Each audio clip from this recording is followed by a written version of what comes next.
I touched on this a little bit in the video Theory of Everything, or Enlightenment, sorry. This is more of a theory of everything, I guess, in that I'm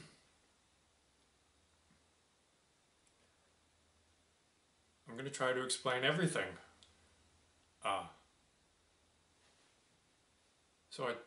The analogy that I used, one of the analogies, was about the mirror realms, and I think it's a very powerful and very accurate, precise metaphor that can be used to explain pretty much everything.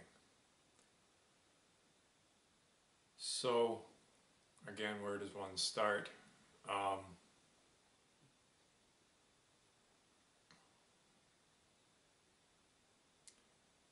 just wade right in. So,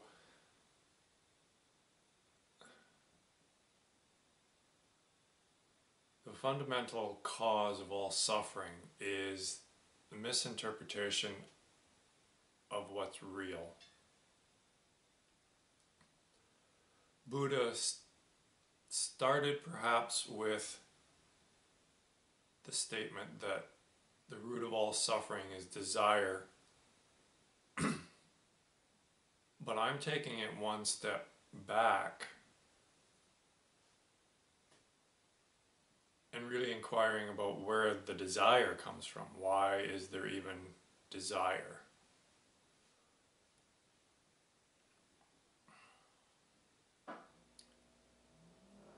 So what's real? So in Hinduism there's the relationship between Brahman and Atman. And I'm going to have my own interpretation of that and call that the relationship of the absolute and the relative.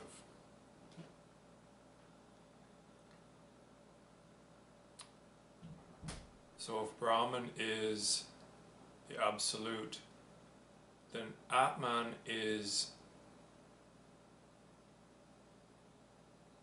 the original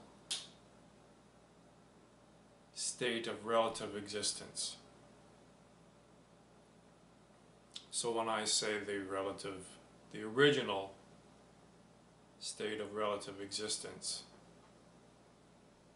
it's like when you look into a mirror, you can say, that's me, while simultaneously having the inherent intuition that I'm not that.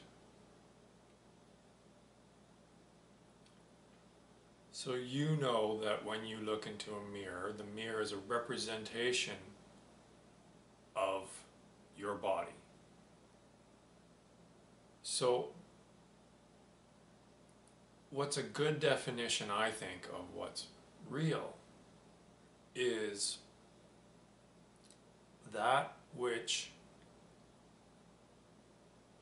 is dependent upon something else for its existence that is less real than what it is dependent upon.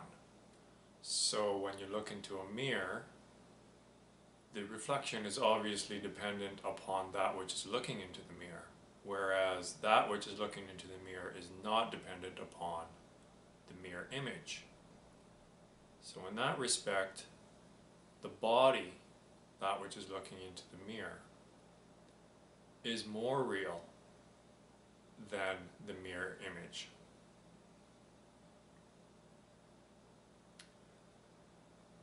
So,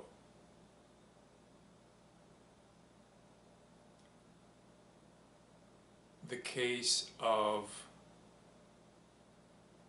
physical reality. Physical reality, quantum physics has shown pretty much undeniably that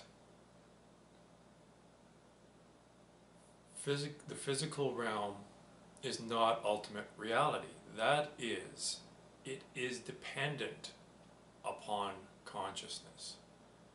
Maxwell Planck, one of the founders of quantum mechanics, stated, "I consider consciousness to be fundamental and the physical realm to be derivative."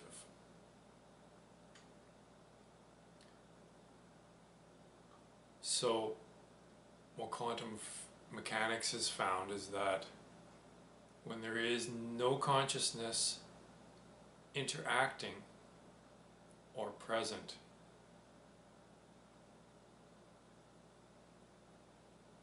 prior interacting with the physical realm, the physical particles do not exist. Physicality is dependent upon consciousness, upon you. Your physical world is dependent upon you, not your body, not your mind, something other than those two things.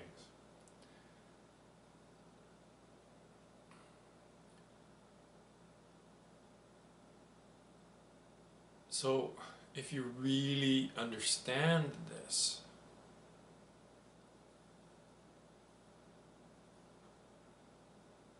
it's the most profound discovery to ever be made in human history. Because really, especially in Western thought, or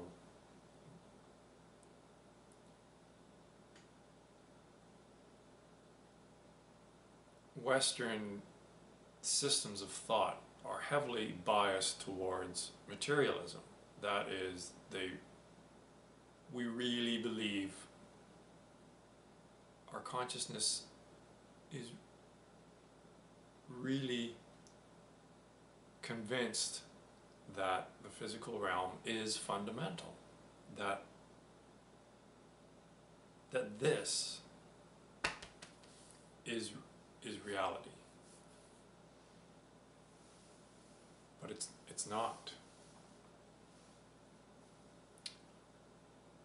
Okay, so if we go back to the mirrors, to the mirror situation. So the original mirror is the physical realm.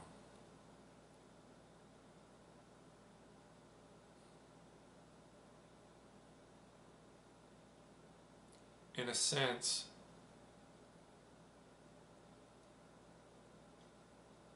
the physical realm itself is delusion.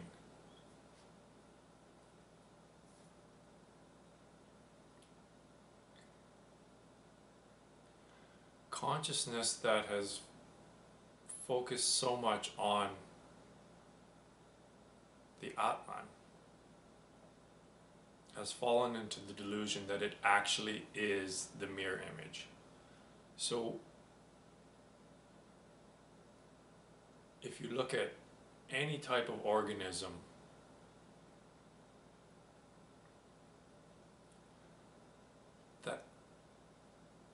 that tries to stay alive, which is every single organism, that's its goal, basically. And this is because it believes itself to be an independently existing entity. And it believes itself to be physical. That's what it thinks it is. So if the physical body, whether it's a cell in your body, or a frog, or a tree, or you,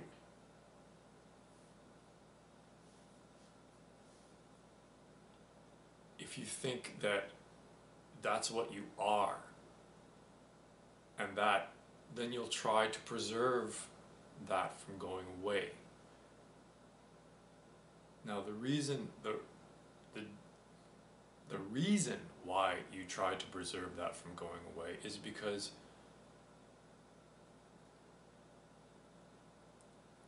inherently you know that there's no way you can't exist. There's no such thing as non-existence. This is the inherent intuition, I am not that.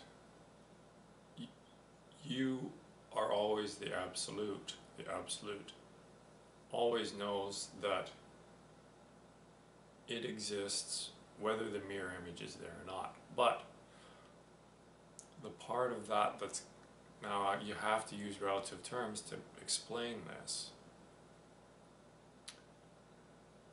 But the consciousness that's gone out from there on this little journey, or this little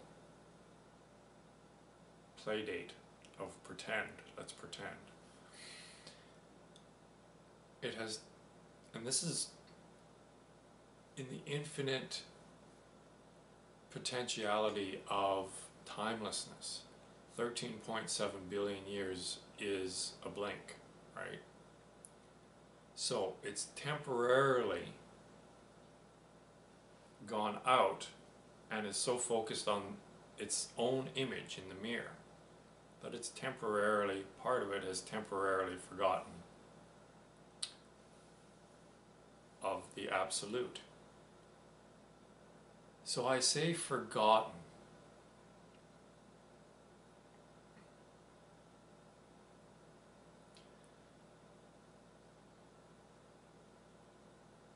because it's something that's always there. It's nothing that's been, it's nothing new. You can't learn it. You can only remember your true self. Okay, so let us assume that consciousness, the evolution of consciousness, is awareness coming back to the realization that it isn't actually the mirror image. It's coming back to realize the absolute, that it requires nothing, it doesn't require. It's coming out of the delusion. So the point in human consciousness where it became self-aware, and this is what Ramana Maharshi would call the I thought. The I thought is the original thought. So back 100,000 years, let's say, in the big scheme of things, in the big thing of consciousness. Human consciousness, your consciousness, saw for the first time, recognized that it wasn't the mirror image.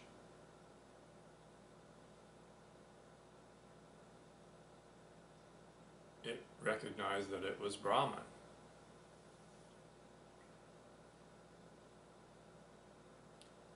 But it's been so used to abiding in the relative realm of the physical that it fell back into delusion.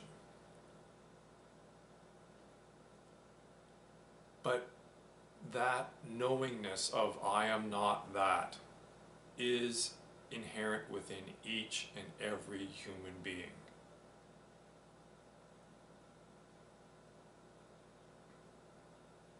So human consciousness is self-aware.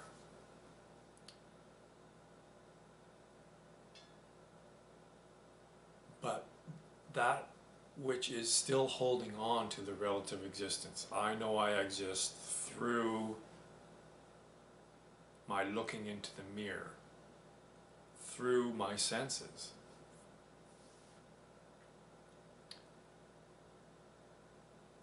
It's hard to let go of that form of relative existence. So consciousness is holding on to that, and it thinks if it hasn't fully come out of the delusion, then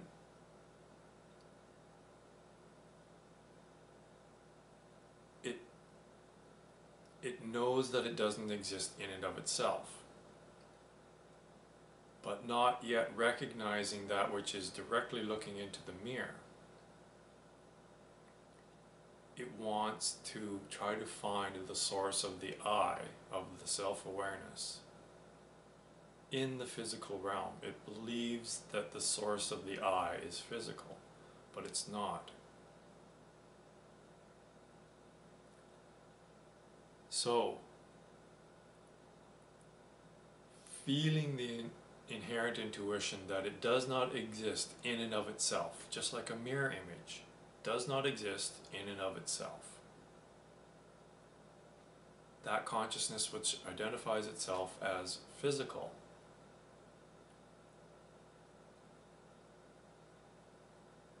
looks out and sees nothing relative to itself.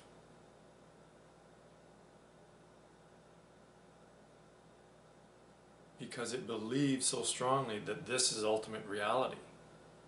So it can't recognize anything that isn't physical as actually existing. So knowing that it exists only relative to something else, and not seeing anything else there, it does the only thing that it can do and projects something else, another mirror, relative to itself, in order to try to have something relative to itself, to try to satisfy this inherent, I am not that. You see what I mean?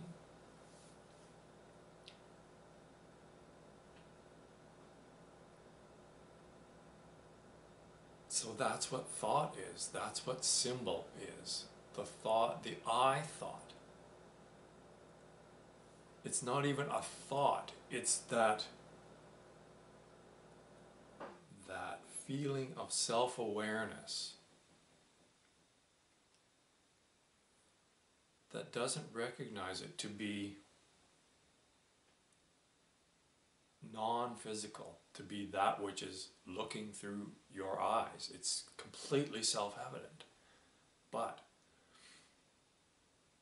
again, if you only accept that the physical realm is what's real, then you won't recognize it. So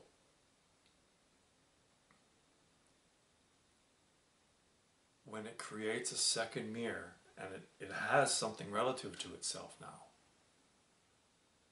but that is a relative existence onto a relative existence.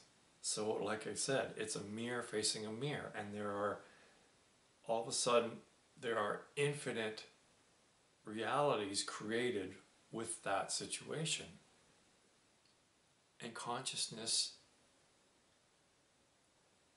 much of human consciousness, like the vast majority of human consciousness, is getting lost in these mirror realms.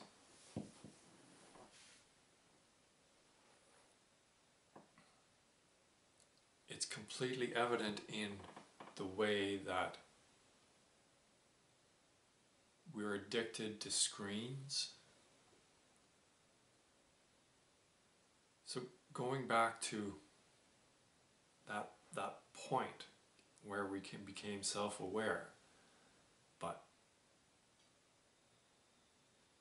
couldn't find that self-awareness within the body.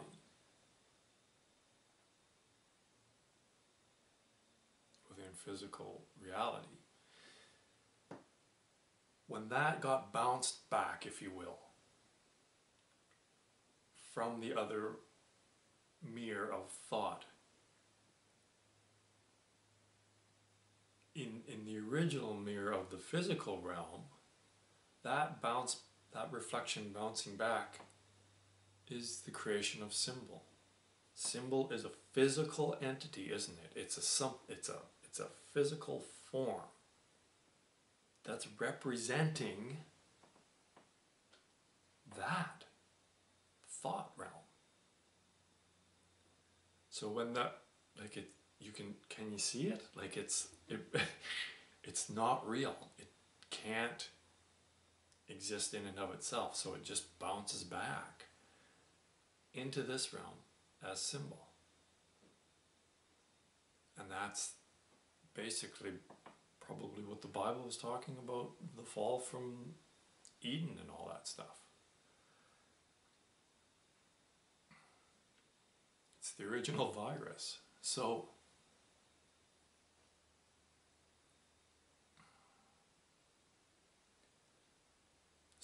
that consciousness which does not ultimately find that which is looking into the mirror, that which is experiencing the physical realm,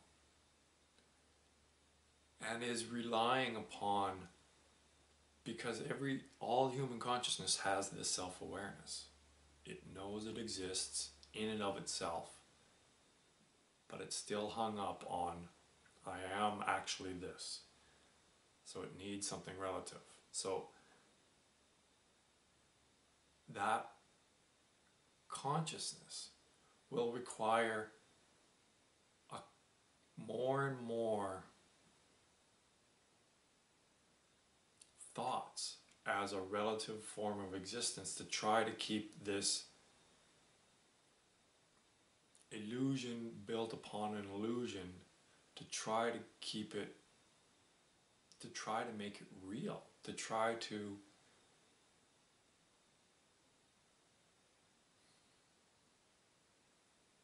it always feels that it does not exist in and of itself, the physical realm.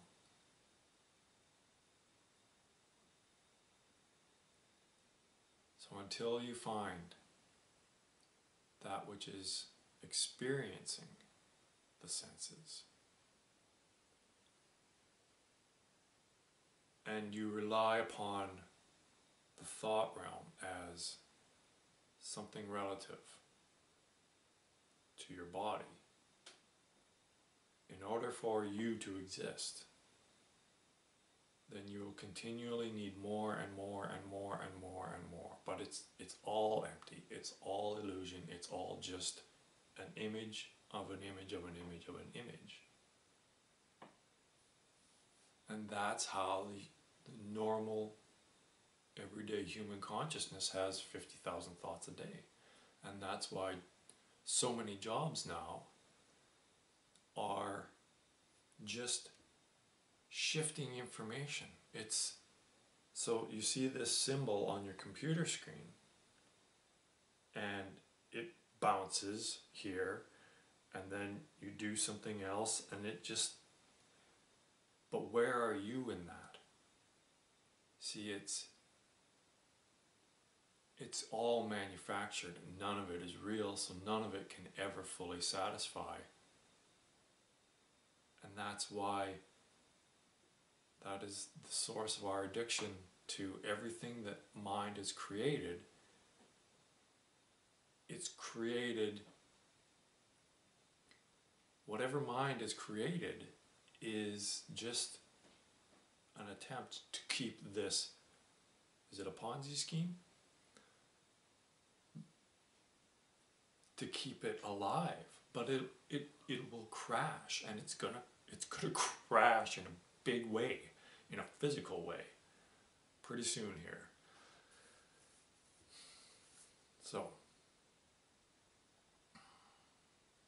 if you understand this, and you start recognizing when your mind goes out, whenever it goes, it seeks to read something, or to watch TV, or watch a movie, or listen to music. This is all an indication that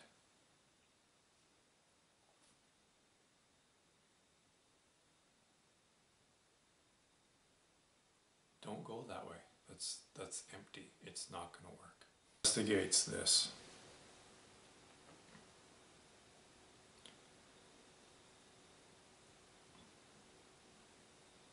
It really cuts through all attempts to alleviate suffering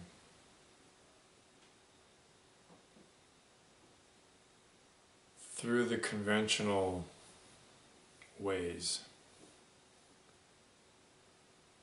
So in psychology, there's a lot of talking about the past and feelings, and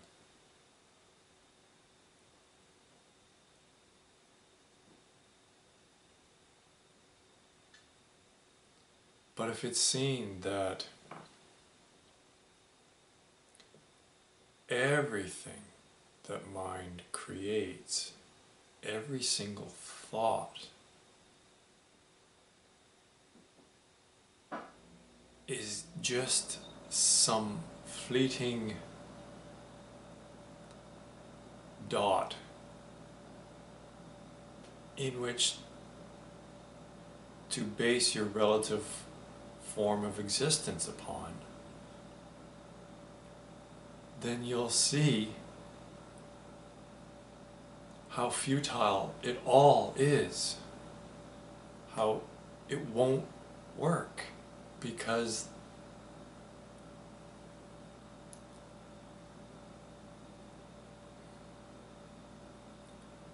it's a representation of a representation. It's a construct of a construct.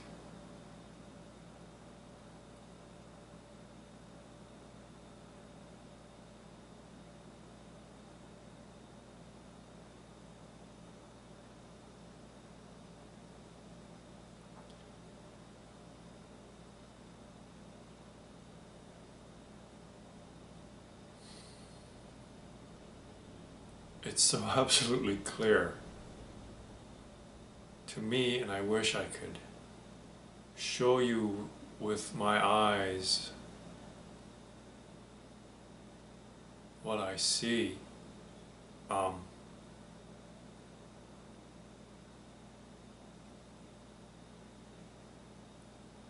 So basically, every single I ...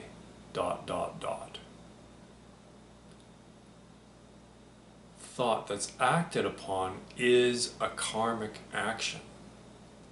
It's karmic in that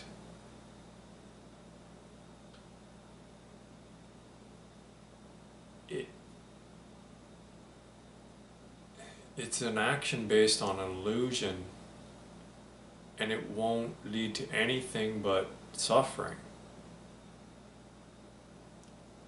Suffering in that it's all unsubstantial.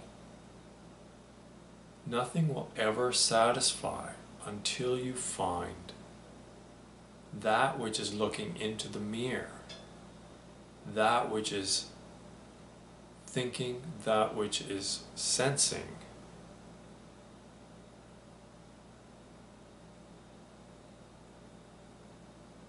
None of it will do any good.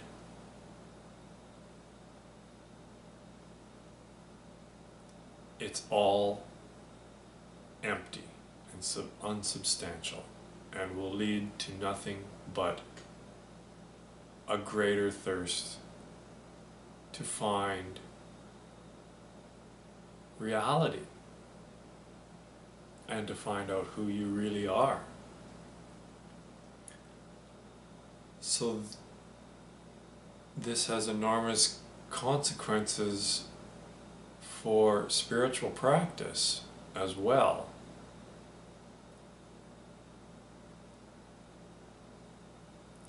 So the vast majority of religions,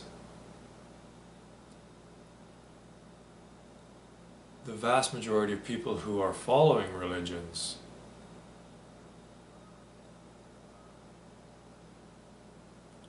are caught in this idea that there's some sort of physical hokey pokey routine that will get them somewhere, or will help reveal the illusion, help break them out of the illusion somehow.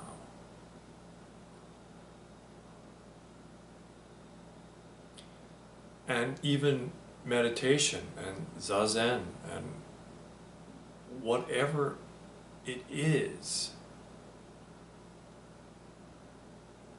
that's not going to do it. So there's a reason why people practice for decades and they're still not enlightened.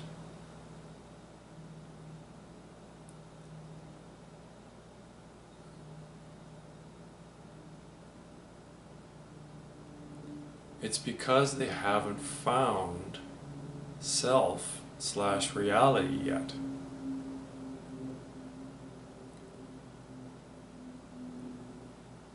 So let us say that you're in meditation.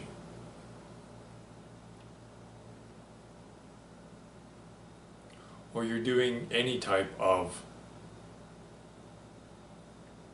spiritual hokey pokey routine, be it chanting or doing some sort of rosary thing, or I don't know, whatever the flavor of that you like. That is a form of relative existence. Most of it tries to get one out of the second mirror. It tries to get rid of the second mirror, and in many ways it's very effective.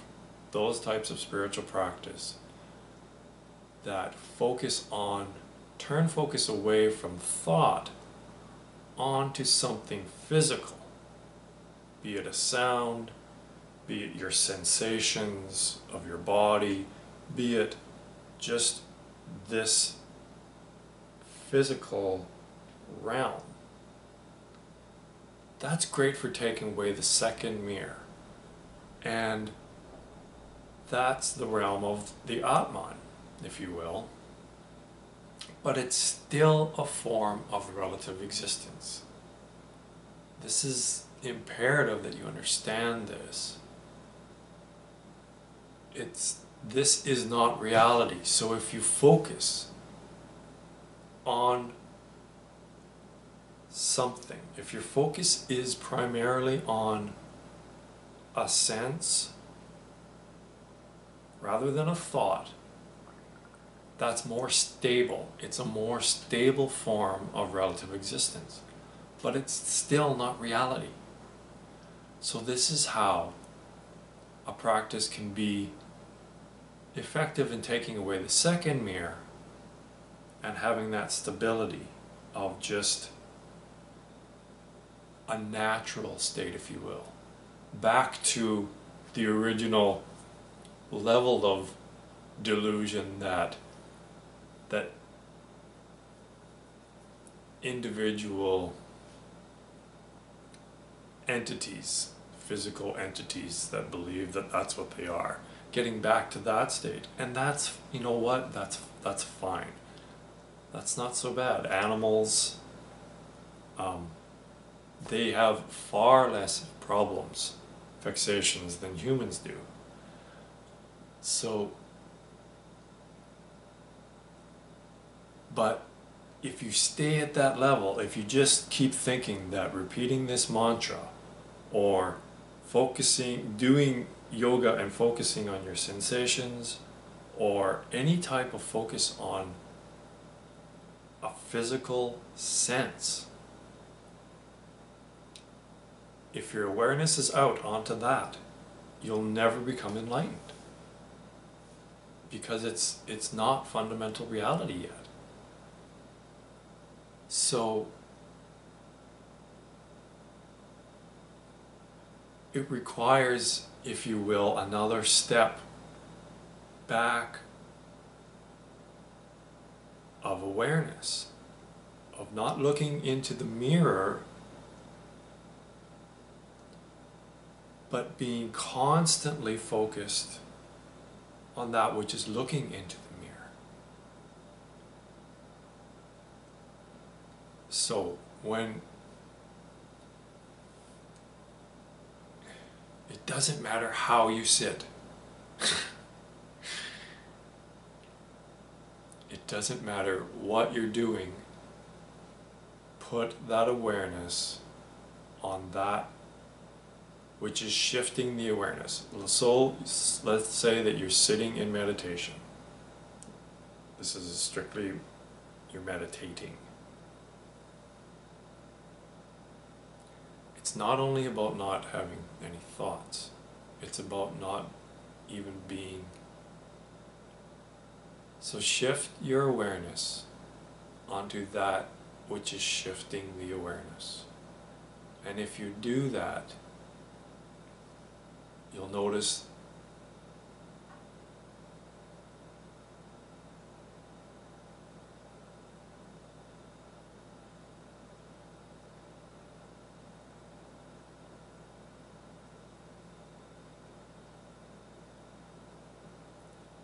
there's just stillness and silence.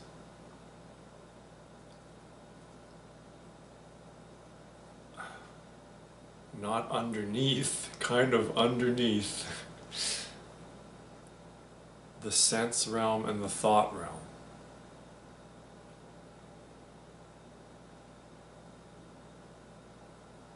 And basically that's it. And self-realization is simply constant self-awareness. It's that being that to such a degree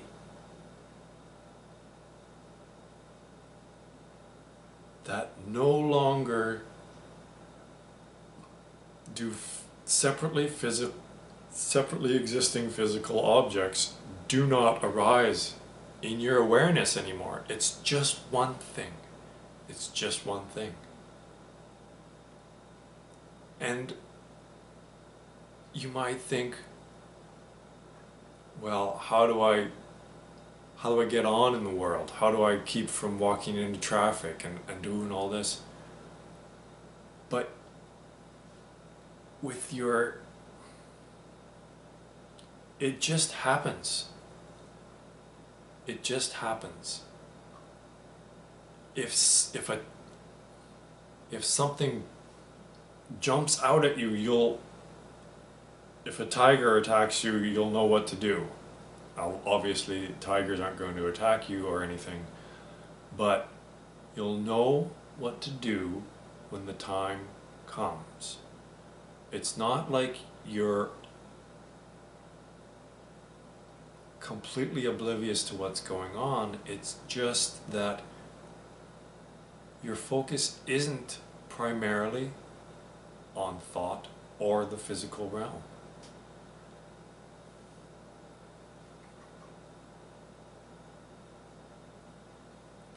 And it's constant. That's what it is. It's uninterrupted, unintermittent self-awareness. So find the self, which requires inward focus, constant inward focus.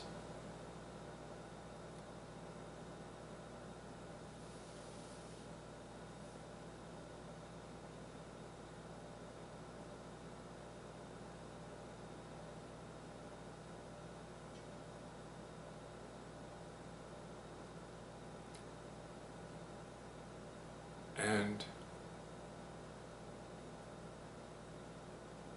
so if ego is that which derives its existence from the thought realm, it believes it exists just as strongly as any individual organism. believes that it exists separately from every other physical organism. So your ego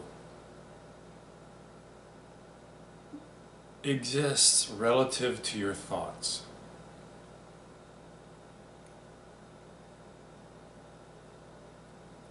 And it will fight as an animal cornered, fighting for its very survival, will fight.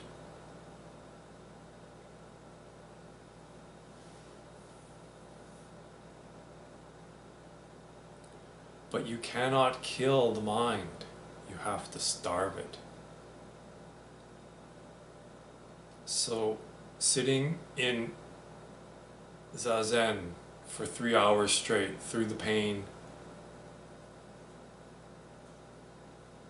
and having some sort of rigid routine where you do this, you do that at this time, and this and that at a certain time, and some sort of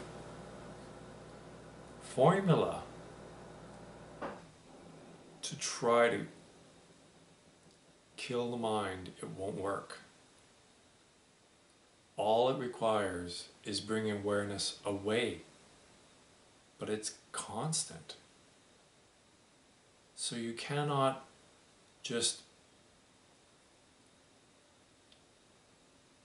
This is why people practice for decades and are not yet self-realized, is because they don't recognize the level of engagement required until it becomes effortless, until it becomes permanent. Whenever you see your mind go out and focus on anything,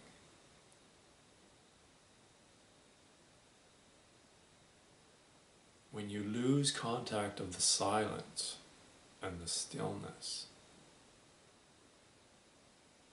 that's it. That's it. When you lose awareness of self, that is a step out, if you will, of enlightenment. And that's what makes it intermittent. See, enlightenment is always there. It's always here. But it is that shifting of awareness from something relative rather than just being immersed all the time in self. So again, mind will fight, ego will fight, and it's the subtlest. It's not... So movies have this way of making things very dramatic and very obvious, and like nuclear explosions and stuff, and swords. But this is the subtlest and most pervasive struggle. And it's a struggle. Let's off the start, it's a struggle. It's a struggle against struggling. But it's the most subtle game ever played. The mind is the most subtle. That is, its power is that it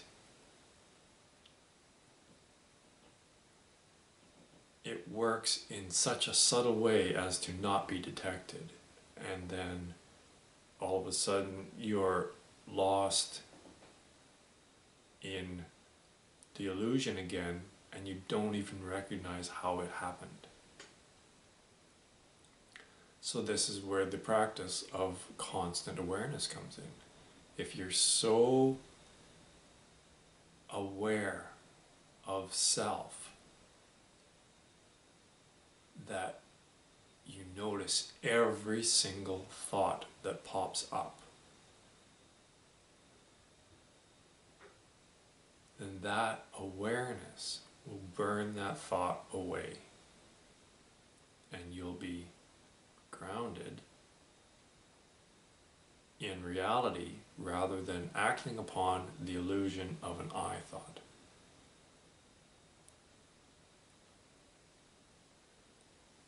So do you understand how all-encompassing this is?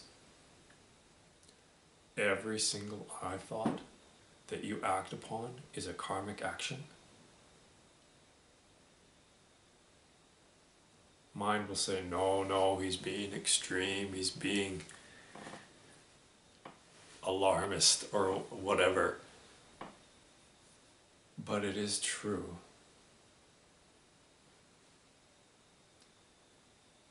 How do you think human consciousness, the vast majority of human consciousness, got to the state that it's in? What is it that makes a fully enlightened being different than everyone else?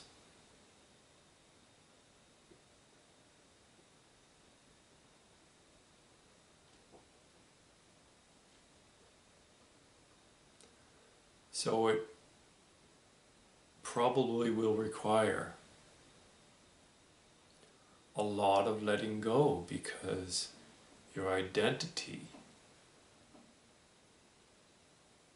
that's been constructed by the ego, I am a Christian, I am a Hindu, I am a Buddhist, I believe this, I don't believe that, on and on and on and on.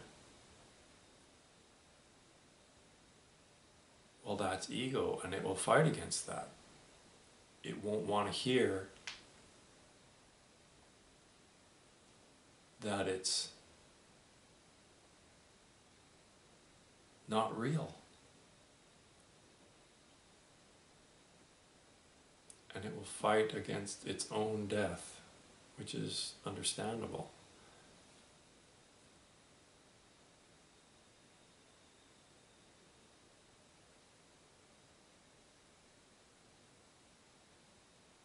But you have to let it all go. There's no such thing as Christianity. There's no such thing as Buddhism.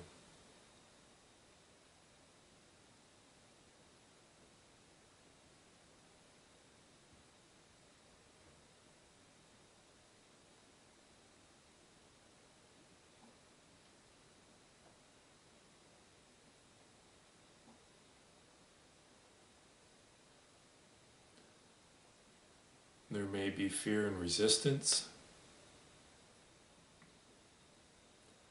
but it's unfounded, because there is no such thing as non-existence. You cannot not exist.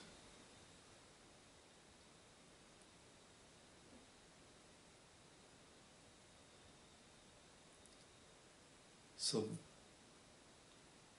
the absolute that requires no thought or sensations relative to it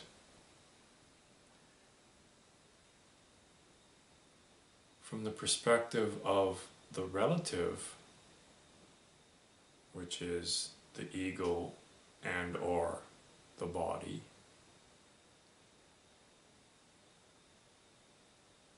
having no sensations or not experiencing sensations or thoughts would seem like non-existence.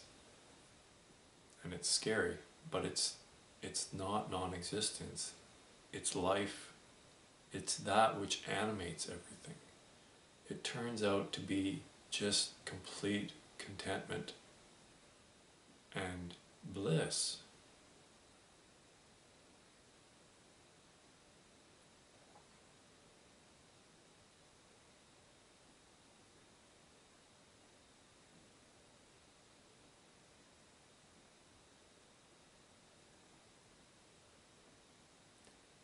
So in my experience, my path has been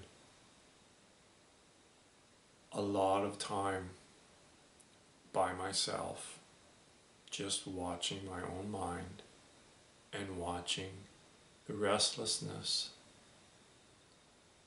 and how mind seeks out thoughts and sensations prevalent it really is. And I recognized how just about everything I used to do was karmic in nature. But now that I've realized the absolute,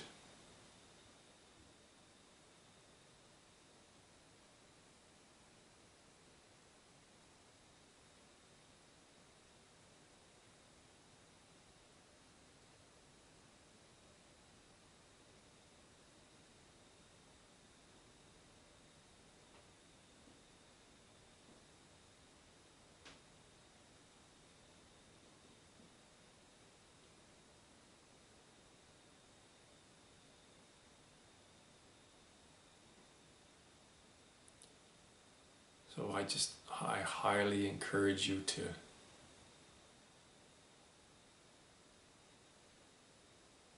engage in this as if you were being held underwater.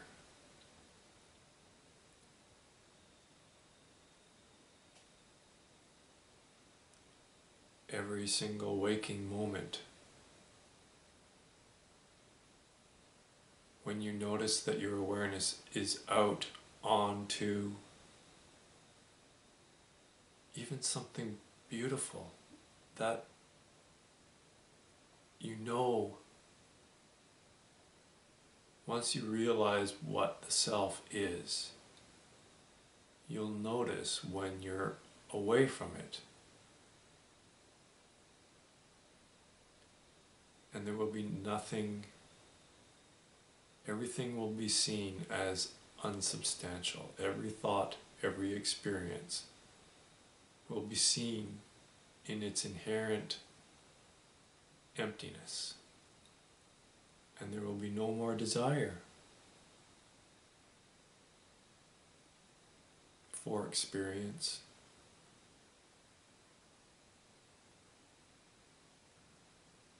Because you'll be rooted in the absolute.